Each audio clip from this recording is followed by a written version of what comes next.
Chris Godinez, licensed professional counselor, also the host of We Need to Talk on every Sunday at noon. This video is for educational and informational purposes. If you feel you need a therapist, please go to Google, type in therapy, your city, Psychology Today will pop up, click on that, and it will have therapists in your area. Also, the views and opinions stated herein are mine and mine alone. They do not represent the ACA, the APA, or any other therapist for that matter. Okay, boom, shakalaka done. All right, so one of the questions was on schizotypal personality disorder. So, schizotype, now you got to realize it's rare. It really is. So, a pervasive pattern of social and interpersonal deficits.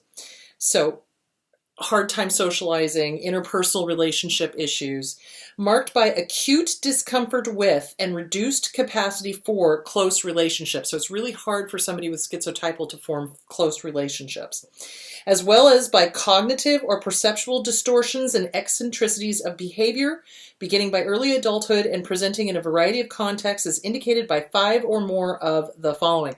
So schizotypal is kind of an offshoot of schizophrenia. So schizotypal and schizoaffective are both offshoots. They're not full-blown schizophrenia, but they have aspects of, okay?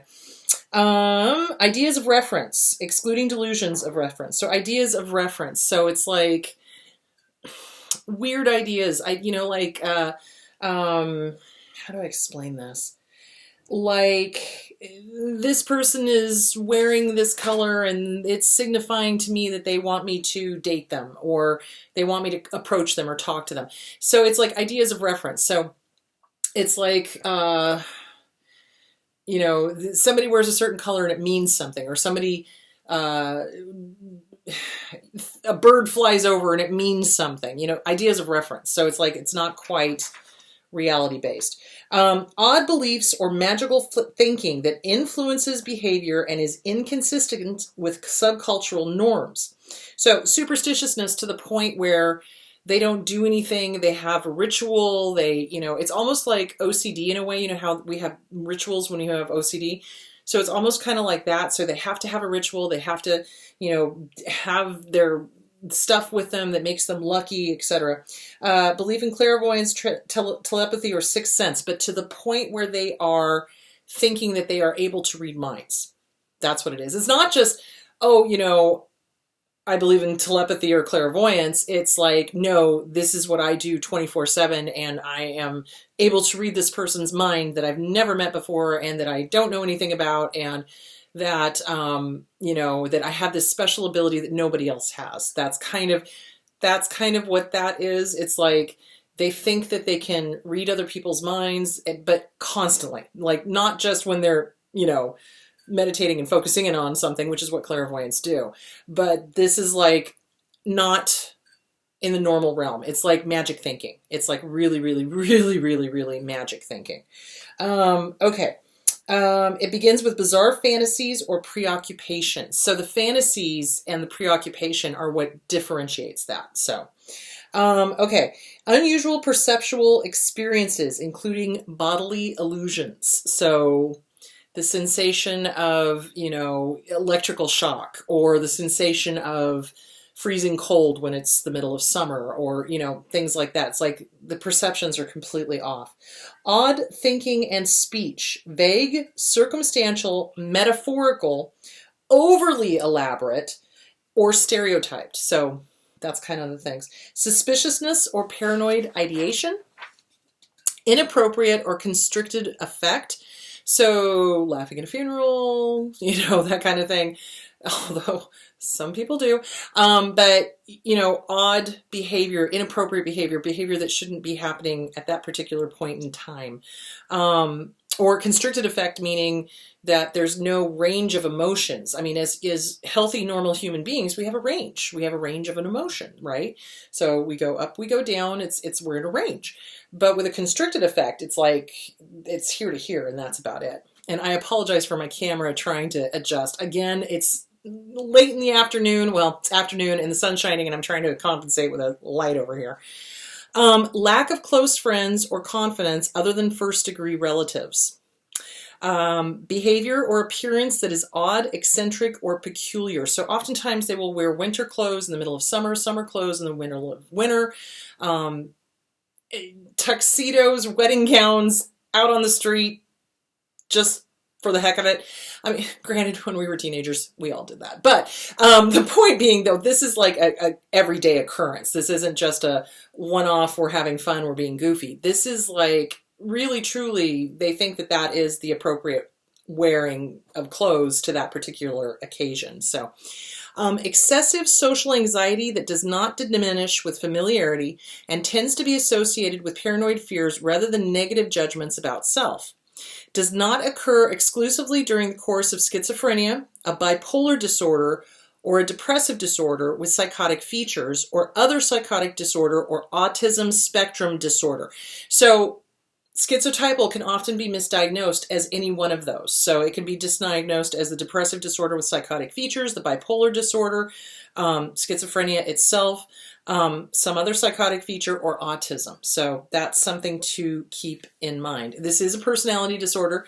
It is related to schizophrenia, but it is not schizophrenia. So there is that. I hope that answers the question. So somebody just wanted me to talk about schizotypal. So that is the criteria for schizotypal. Okay, can you talk about toxic work environment? I actually have done several videos on that. So if you go back into my channel and you hit the videos and then you hit oldest first, it should, if you scan through it, it'll come through. I think I did that in, oh Lord, 2018. Yeah. So I did a series of them in 2018 because we were talking about bullying in the workplace and what to do. And basically, if you're in a work environment that's toxic and you're breaking out because of stress and it's not worth it, find a different job. You stay as long as you can while you're looking for another job. But as soon as you get another job, get the fuck out. Because here's the thing, guys. Toxic work environments are no different than a toxic family system. And in fact, they mimic family systems. So if at the top you've got dysfunctional people running the corporation, shit rolls downhill. So everything else is going to be dysfunctional and toxic. So you cannot change a toxic corporation. You can't. It's not like you can walk in there and be like, da, da, da, da, here I am with all these wonderful ideas. Because what's going to happen is as soon as you start implementing change, or as soon as you start implementing a different way of doing it, all of these assholes are going to fight you like nobody's business. And they're going to be like, well, you should have told us that months ago. I'm sorry, I have been. They're not hearing it because they don't want to. So the best thing you can do is if you are in a toxic work environment and you're breaking out in rashes, get another job. Get another job. It's not worth it. It's not worth it. Life is too short. Life is too short to have to put up with bullies in any capacity, anywhere. So yeah, but I did do a bunch of videos in 2018 because I had just gotten out of the ACA conference in Atlanta, which was fabulous because it was all about bullying. It was all about narcissists. It was all about how to deal with them and what to do and this, that, and the other thing. It was fantastic. I wish they would do that again. But anyway, so I did some videos on that because there was some really good information that came out of there. So look for those videos. Yes, I can do that in the future. It's probably time because it's been 2 years. What did I do with all my pins? I have no idea. Here they are. Okay, so let me just circle this. Yes, I need to do a new one on that. So it may take me a few weeks because I've got a backload of people requesting stuff. So yeah, but if you need one immediately, go look at the ones that I did in 2018. Not sure where my weight issues originated and can't remember a lot of my childhood. What are some things to say to myself to soothe? Okay, so when we cannot remember a lot of our childhood, it generally means something happened. Normally, healthy kids, healthy adults, remember their childhood. You can basically kind of track, okay, I remember sort of when I was sort of 2, 3, I can remember 3, 4, 5, 6, 7, 8, 9, 10. You should be able to kind of remember that. If we don't, there's something going on. Some trauma, something is going on. One way to soothe yourself is to do the mirror work. So mirror work, or even just talking out loud to yourself. I'm safe. I'm okay. I am smart. I am funny. I am beautiful. I am. That's what you want to work on. And you don't necessarily have to remember the trauma. You don't. And sometimes we won't.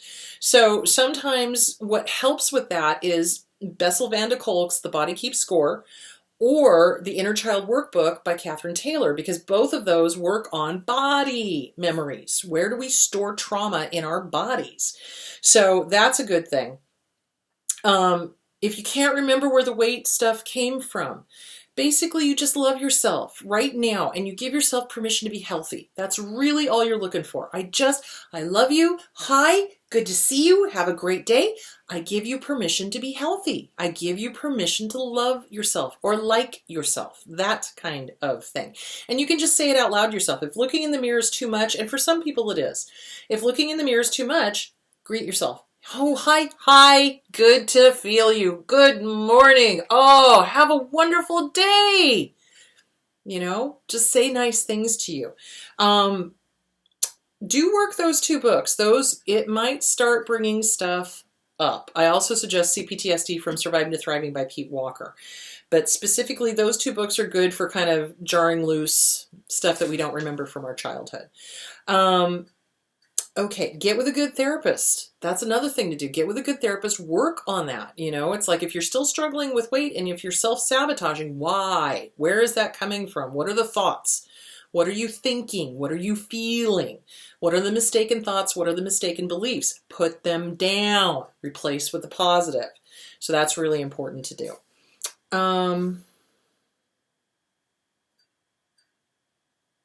Okay. So feelings of not good enough. How do I deal with feelings like I don't deserve to live? Oh, God. When we are raised by abusive parents, that is the message we get. Because remember, narcissists ultimately, especially if they're a dark triad, they ultimately want the target of their abuse dead. That is really what they want, because that is the ultimate power trip. Oh, look at that. I made you kill yourself.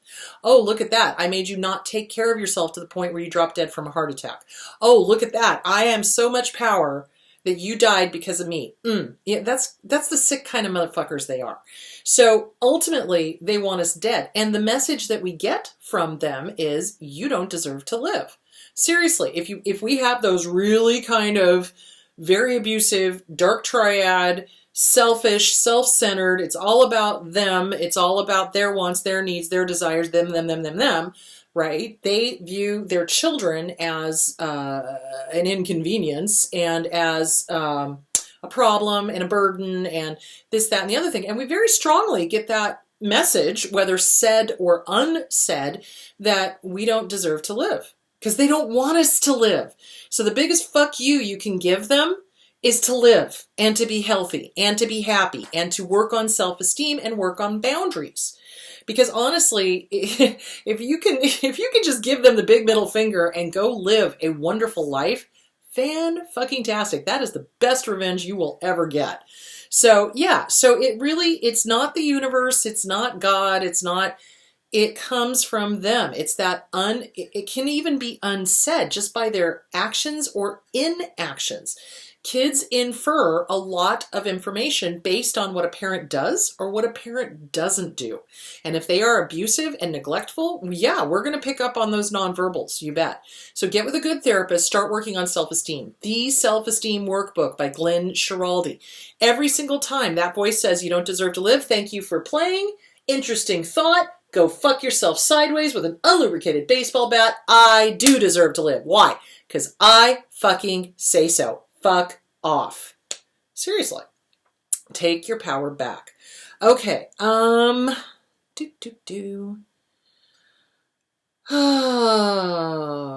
Let's see.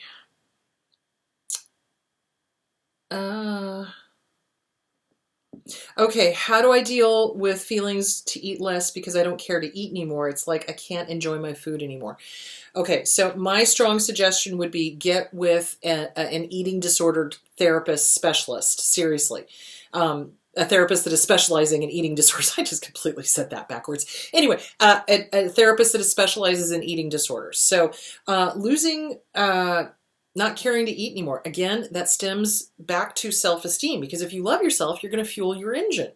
You're going to fuel yourself. You're going to make sure that you're, got enough energy to do what you need to do. So I definitely would get with a therapist that understands eating disorders. I would start working on self-esteem.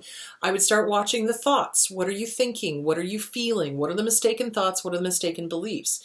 Eating is one of the joys in our life. It's a sensory joy. It really is. You smell it, you taste it, you feel it, the texture, the whole thing. It tastes good, it feels good. But when we have eating disorders, none of that kicks in. So I strongly suggest getting with a therapist that specializes in eating disorders and start working on the origins of this particular mindset. Where did this come from that eating is no longer enjoyable? Where did this come from that it's not okay to fuel your body?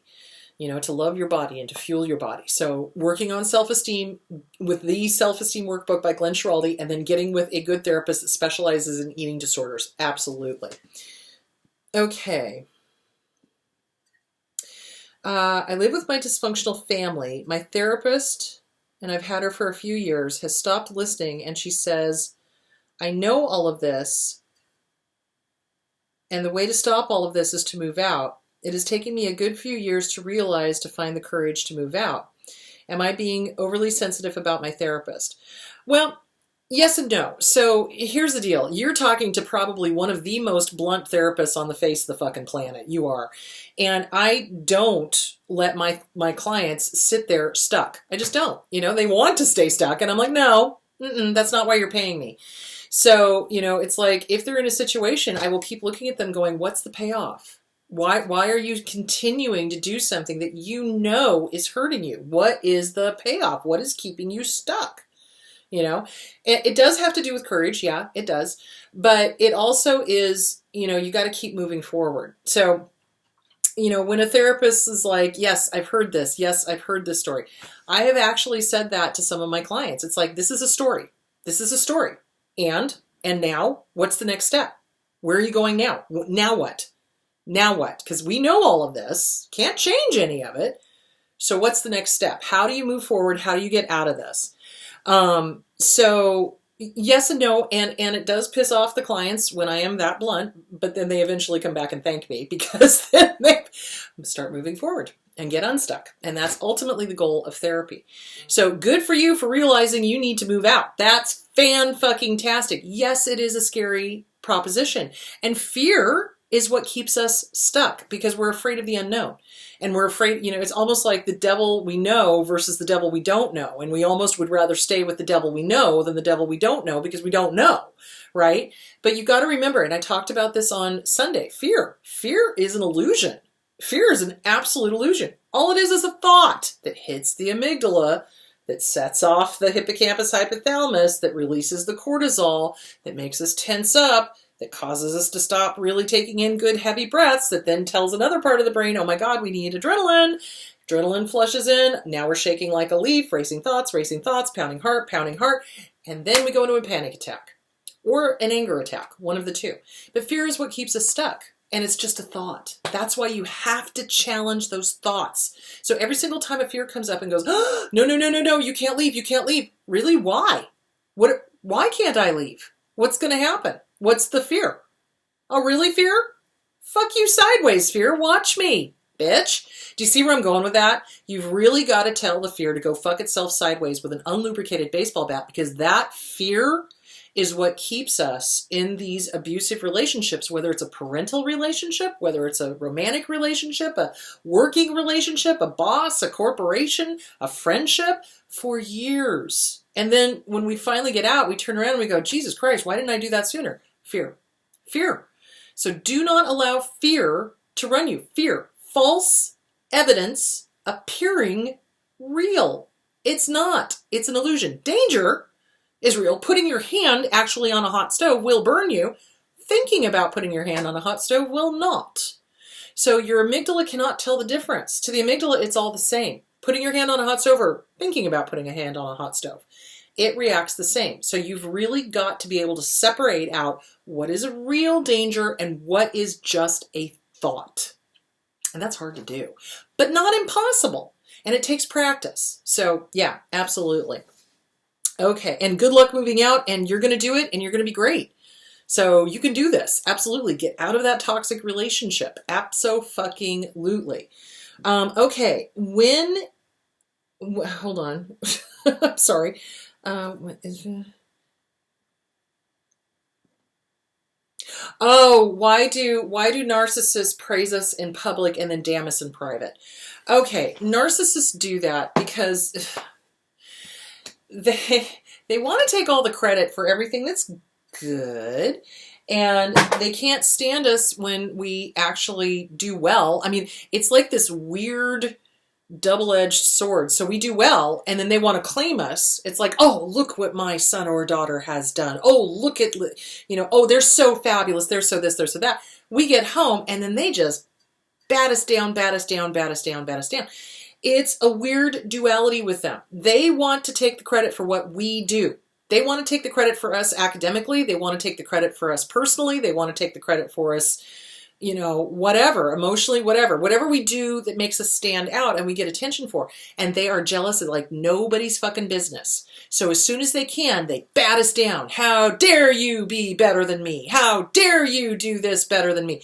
They don't want us to really excel on our own because they're jealous. They are literally 2-year-olds. They are just jealous little creatures.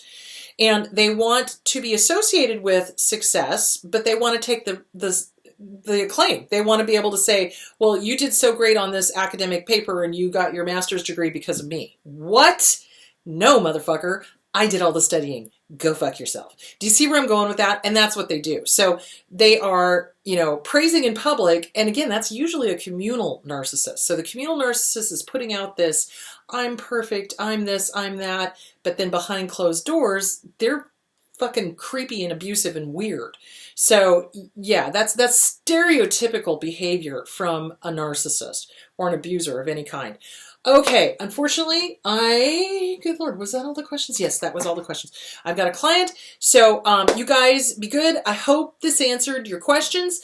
This Sunday, okay, we are going to talk about not going back to the abuser. So not self-sabotaging when a Hoover happens. And I want to go into depth explaining why our brain starts missing them, even though they have tried to kill us, even though they've strangled us, even though they've beaten us, even though they've tried to ruin us financially, even though.